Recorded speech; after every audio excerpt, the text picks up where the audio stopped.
প্রাতরাশ থেকে নৈশভোজ সব খাবারেই জুড়েছে প্রোটিন। তোমরা কি জানো তাতে নিঃশব্দে ক্ষতি হচ্ছে কিডনির?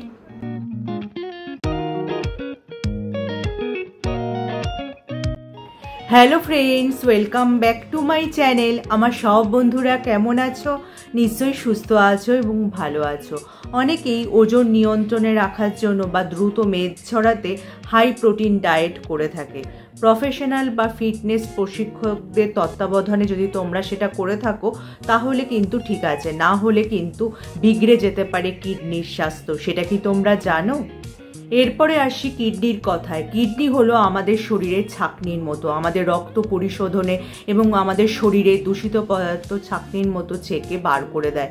কিন্তু বেশি পরিমাণে প্রোটিন খেলে কি হয়, আমাদের শরীরে ইউরিয়ার মতো একটা নাইট্রোজেনাস বর্জ্য পদার্থ তৈরি হয়, যেটা কিন্তু আমাদের কিডনিকে সারাক্ষণ এই কাজটা করে যেতে হয়, যার ফলে কিডনির ওপর চাপ পড়ে এবং এইভাবে দীর্ঘদিন চলতে থাকলে কিন্তু কিডনি ক্ষতিগ্রস্ত হতে পারে। এবার আসি প্রোটিন কখন সমস্যার কারণ। তোমরা যদি হাই প্রোটিন ডায়েট করো সেক্ষেত্রে কিডনির গ্লোমেরুলি নামক যে ছাঁকনি থাকে সেটা কিন্তু ধীরে ধীরে নষ্ট হয়ে যায় অতিরিক্ত কাজ করার ফলে। কারণ হাই প্রোটিন ডায়েটে কিন্তু কিডনিকে সারাক্ষণই কাজ করে যেতে হয়। আর এই গ্লোমেরুলি কী করে, আমাদের রক্ত থেকে দূষিত পদার্থ দূর করতে সাহায্য করে। বা এই ছাঁকনির উপর যখনই চাপ পড়ে তাহলে কি হবে, কিডনি কিন্তু ধীরে ধীরে ক্ষতিগ্রস্ত হবে এবং এমনকি এই অঙ্গটি বিকল পর্যন্ত হয়ে যেতে পারে। অতিরিক্ত প্রোটিন নির্ভর ডায়েটের আরেকটি বিপজ্জনক দিক হলো জল শূন্যতা। প্রোটিন বিপাকের ফলে ইউরিয়া তৈরি হয়। সেই ইউরিয়া শরীর থেকে বার করে দেওয়ার জন্য পর্যাপ্ত জলের প্রয়োজন হয়। ঠিকমতো জল বা তরল খাবার না খেলে তা শরীরে জমতে পারে। তাছাড়া শরীরচর্চায় ঘাম ঝরলেও বাড়তি জলের প্রয়োজন হয়। একদিকে শরীরচর্চা, অতিরিক্ত প্রোটিন নির্ভর ডায়েট, অন্যদিকে জলের অভাব সমস্যা তৈরি করে। এই নিয়ে একাধিক গবেষণাও হয়েছে। এমনই একটি সমীক্ষায় দেখা গিয়েছে 12 সপ্তাহ অতিরিক্ত প্রোটিনযুক্ত খাবার খাওয়ার ফলে কিডনির উপর চাপ বৃদ্ধির প্রমাণ মিলেছে। বিশেষত ডায়াবেটিস, হাইপারটেনশন বা কিডনির সমস্যা রয়েছে এমন কারোর জন্য তা আরও ক্ষতিকর হিসাবে চিহ্নিত হতে পারে।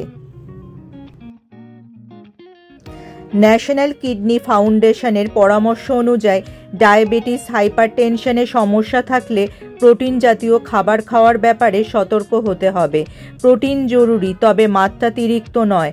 কোনো মানুষের শরীরের যত ওজন প্রতি 0.8 গ্রাম প্রোটিন খাওয়া যেতে পারে।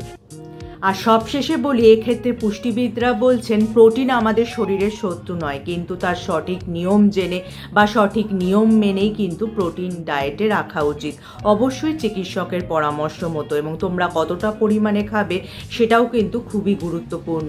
আর ওর কথা শুনে কোনো প্রোটিন শেক খেতে শুরু করে দিলে এবং হাই প্রোটিন ডায়েটে কার্বোহাইড্রেটকে পুরোপুরি বাদ দিয়ে দিলে সেটা তোমাদের শরীরের পক্ষে গুরুত্বপূর্ণ বা সঠিক কিনা সেটা না জেনেই শুরু করলে সেটাতে কিন্তু বিপদ হতে পারে।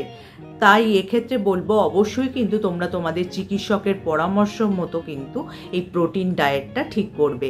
তাহলে যদি আজকে আমার ভিডিওটা তোমাদের কাজের মনে হয় বা তোমাদের উপকারে আসে, লাইক আর শেয়ার করে দিতে একদমই ভুলো না। যারা আমার এই চ্যানেলটা প্রথম দেখছো, চ্যানেলটাকে অবশ্যই সাবস্ক্রাইব করে নিও এরকম উপযোগী ভিডিও আরও দেখার জন্য। তার পাশে যে বেল আইকনটা আছে ওটা প্রেস করে অন করে দিও, যার ফলে যখনই আমি ভিডিও আপলোড করব নোটিফিকেশন তোমাদের কাছে পৌঁছে যাবে। আজ তাহলে আসি, আবার দেখা হবে আগামী পর্বে।